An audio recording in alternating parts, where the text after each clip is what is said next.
2023년도 에는 21세기 영적 부흥 운동이라고 불리는 에즈베리 기도 운동을 우리 모두가 기억하실 겁니다. 이 부흥 운동이 있기 전에 2020년부터 닥터 홍투로라는 교수님이 회개하라, 부흥을 위해 기도하라 라는 사인을 들고 캠퍼스를 거닐며 기도했습니다. 닥터 홍 교수님은 모든 체면을 내려놓고 사인판을 앞, 뒤로 메고 캠퍼스를 다니며 기도했습니다. 사람들은 샌드위치맨이라 부르면서 이 홍 교수님의 행동에 관심을 갖지 않았습니다. 홍 교수님은 하나님의 말씀에 순종하는 것이 그의 사명이라 여기고 사인판을 목에 걸고 회개하라, 부흥을 위해 기도하라 외쳤습니다.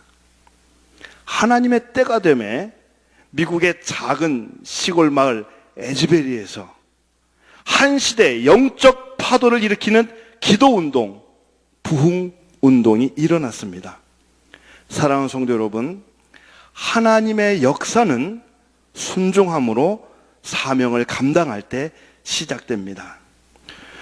오늘 본문에서 순종하며 사명을 감당한 하나님의 사람과 불순종으로 하나님께서 주신 사명을 외면한 유다의 왕들에 대하여 함께 말씀을 묵상해 보고자 합니다. 첫 번째, 순종하며 사명을 감당한 하나님의 사람 선지자 예레미야에 대하여 먼저 묵상해 보겠습니다. 예레미야는 남유다 말기에 활동한 선지자로 요시아가 왕으로 유다를 다스리던 때에 하나님의 선지자로 부름을 받습니다. 예레미야 1장 5절 말씀입니다. 내가 너를 모태에 짓기 전에 너를 알았고 내가 배에서 나오기 전에 너를 성별하였고 너를 여러 나라의 선지자로 세웠노라 하시기로. 예레미야가 하나님의 선지자로 부름받은 것은 우연이 아니라 하나님의 계획 가운데 이루어진 부르심입니다. 하나님의 부르심 앞에 예레미야는 예레미야 1장 6절에서 이렇게 말을 합니다. 주 여호와여 보소서, 나는 아이라 말할 줄을 알지 못하나이다. 예레미야는 선지자로 사역하기에는 아직 나이도 어리고 선지자라는 직분을 감당하기에는 아직 연약하다고 생각을 했습니다. 그러나 예레미야를 쓰시기로 작정하신 하나님은 예레미야에게 거룩한 사명을 부여합니다. 예레미야 1장 7절 말씀입니다. 여호와께서 내게 이르시되 너는 아이라 하지 말고 내가 너를 누구에게 보내든지 너는 가며 내가 내게 무엇을 명령하든지 너는 말할지니라. 하나님의 부르심 앞에 주저하는 예레미야에게 하나님께서는 함께 할 것이니 두려워하지 말라라고 말씀하십니다. 예레미야 1장 19절 말씀입니다. 그들이 너를 치나 너를 이기지 못하리니 이는 내가 너와 함께하여 어떻게 한다고요? 너와 함께하여 너를 구원할 것임이라 여호와의 말이니라. 사랑하는 성도 여러분, 하나님의 일은 내 힘으로 하는 것이 아닙니다. 나는 부족해도 우리 주님이 함께 하시면 우리는 할 수 있습니다. 나는 연약해도 우리 주님이 힘 주시면 하나님이 주신 사명을 감당할 수 있습니다. 하나님께서 우리에게 원하시는 것은 능력이 아니라 순종입니다. 말씀하시는 하나님, 함께 하시는 하나님을 만난 예레미야는 그까지 순종으로 유다가 멸망당하는 그날까지 무려 50년간 하나님의 말씀에 순종하며 회개와 심판의 메시지를 선포합니다. 물론 예레미야가 한평생 하나님의 말씀에 순종하며 사명을 감당할 때 아무런 어려움이 없고 고난이 없지는 않았습니다. 예레미야는 고난과 수치로 낙심이 되어서 하나님의 말씀을 전하는 것에 대해서 깊은 고민과 갈등을 할 때도 있었습니다. 예레미야 20장 2절 말씀입니다.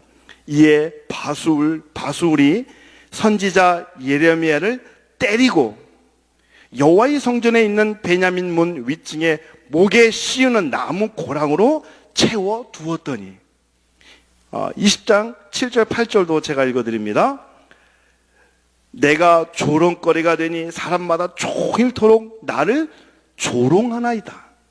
내가 말할 때마다 외치며 파멸과 멸망을 선포함으로 여호와의 말씀으로 말미암아 내가 종일토록 치욕과 모욕거리가 됨이니이다. 20살 나이에 하나님의 선지자로 부름을 받은 예레미야는 자신의 그 부족함을 느끼면서도 하나님의 말씀에 순종하며 사명을 감당해 왔습니다. 그러나 순종하며 사명을 감당한 예레미야에게 돌아온 것은 칭찬과 인정이 아닌 조롱과 핍박과 매질이었습니다. 지치고 힘든 예레미야가 깊은 갈등 속에서 더 이상은 하나님의 말씀을 선포하지 않겠다라고 생각하고 결심을 합니다. 그러나 하나님의 영은 지치고 상한 예레미야의 심령 골수까지 터치하셨습니다. 예레미야 20장 9절 말씀을 또 제가 읽어드리겠습니다. 내가 다시는 여호와를 선포하지 아니하며 그의 이름을 말하지 아니하리라 하면 나의 마음이 불붙는 것 같아서 골수에 사무치니 답답하여 견딜 수 없나이다. 예레미야는 하나님의 말씀이 자기 속에서 불타올라 뼈까지 다 태워버릴 것 같다라고 말합니다. 하나님의 말씀에 순종하지 않고는 견딜 수 없는 예레미야는 또다시 유다와 백성들에게 나가 하나님의 말씀을 전하기로 결심합니다. 오늘 본문에서 하나님께서는 예레미야에게 예루살렘 궁으로 찾아가서 하나님의 말씀을 전하라고 말합니다. 본문 1절과 2절 말씀입니다. 여호와께서 이와 같이 말씀하시되 너는 유다 왕의 집에 내려가서 거기에서 이 말을 선언하여 이르기를 다윗 왕 위에 앉은 유다 왕이여 너와 내 신하와 이 문들로 들어오는 내 백성은 여호와의 말씀을 들을지니라. 예레미야는 죽음을 두려워하지 않고 하나님께서 말씀하신 내용들을 예루살렘 궁에서 왕과 신하들에게 말씀 그대로 선포합니다. 예레미야의 순종은 하나님의 뜻을 이루는 사명이었습니다. 두 번째는 끝까지 순종하며 사명을 감당하는 예레미야와는 달리 하나님의 말씀에 불순종하며 사명을 외면한 유다 왕들에 대한 말씀입니다. 하나님께서는 하나님 앞에 신실한 다윗 왕을 축복하셨습니다. 그렇다면 다윗 왕 위에 앉은 유다 왕들을 향하여 어떤 사명을 주셨을까요? 하나님께서는 정의와 공의를 행하라고 말씀하셨습니다. 유다 왕으로서 정의와 공의를 행한다는 것은 하나님의 성전을 정결하게 하는 것입니다. 하나님 보시기에 정직히 행하는 것입니다. 예레미야 21장 12절 말씀입니다. 여호와께서 이와 같이 말씀하시느니라 다윗의 집이여 너는 아침마다 정의롭게 판결하여 탈취당한 자를 압박자의 손에서 건지라. 그리하지 아니하면 너희의 악행 때문에 내 분노가 불같이 일어나서 사르리니 능히 끌 자가 없으리라. 능히 끌 자가 없으리라. 오늘 본문에서도 하나님께서 정의와 공의를 또 말씀하십니다. 22장 오늘 본문 3절 말씀 우리 함께 읽어보겠습니다. 22장 3절 말씀입니다. 함께 읽습니다. 시작. 너희가 정의와 공의를 행하여 탈취당한 자를 압박하는 자의 손에서 건지고 이방인과 고아와 과부를 압제하거나 학대하지 말며 이곳에서 무죄한 피를 흘리지 말라. 하나님께서는 유다 왕들에게 정의와 공의를 행하라고 말씀하셨지만 유다 왕들은 하나님 나라의 정의와 공의를 저버렸습니다.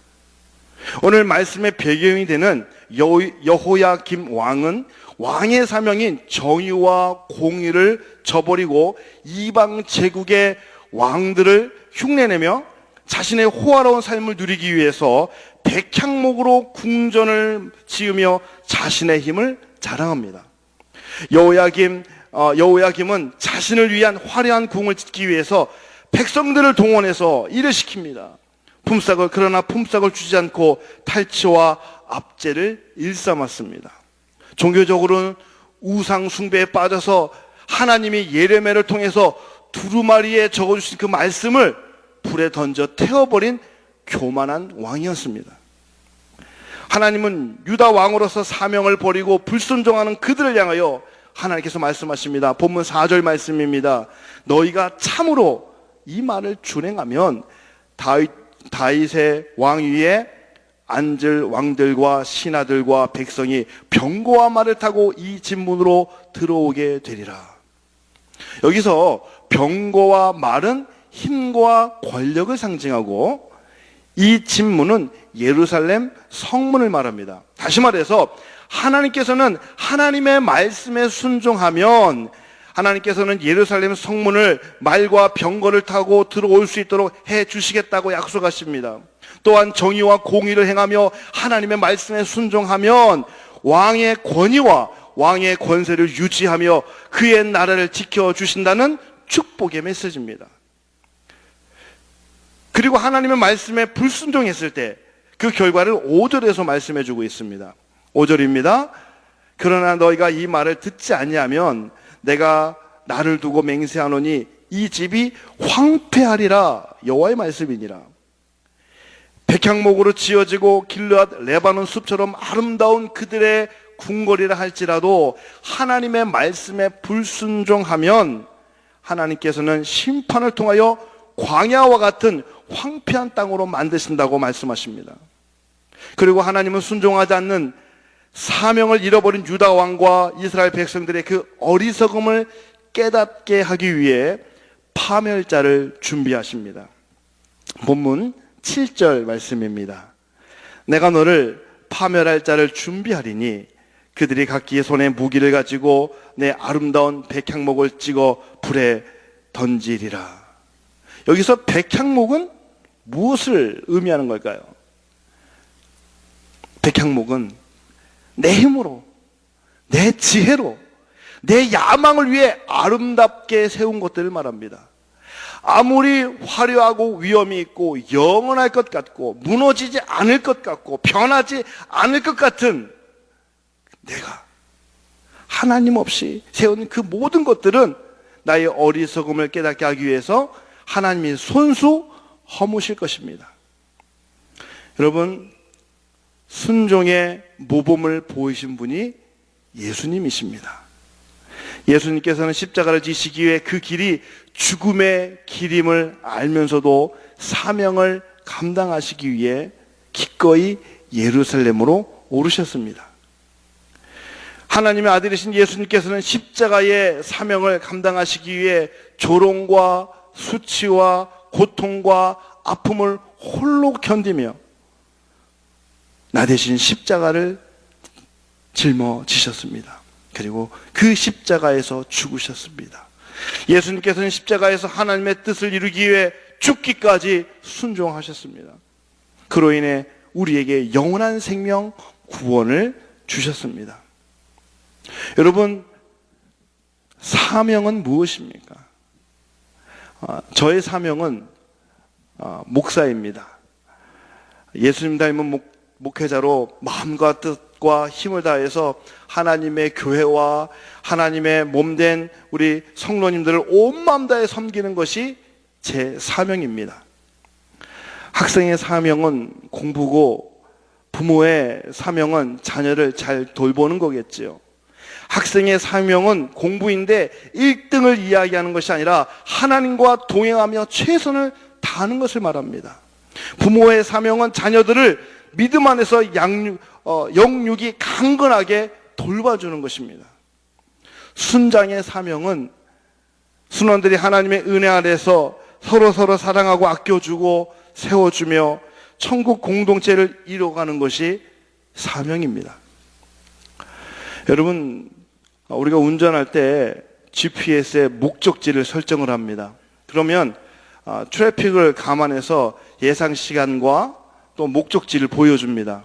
그런데 가끔 갑작스러운 사고가 있으면 차가 밀리죠. 참고 천천히 가면 되는데 급한 마음에 빨리 가고 싶어서 이렇게 보면 자꾸 엑싯이 눈에 보입니다. 왠지 지름길이 있을 것 같은 생각이 듭니다. 그래서 내 생각대로 엑싯으로 나가서 다른 길로 가면 GPS에서 뭐라고 나옵니까? Make a U-turn when possible. Make a U-turn when possible. 내가 바른 길을 갈 때까지 GPS가 계속 이야기해 줍니다. 계속 똑같은 말만 반복합니다.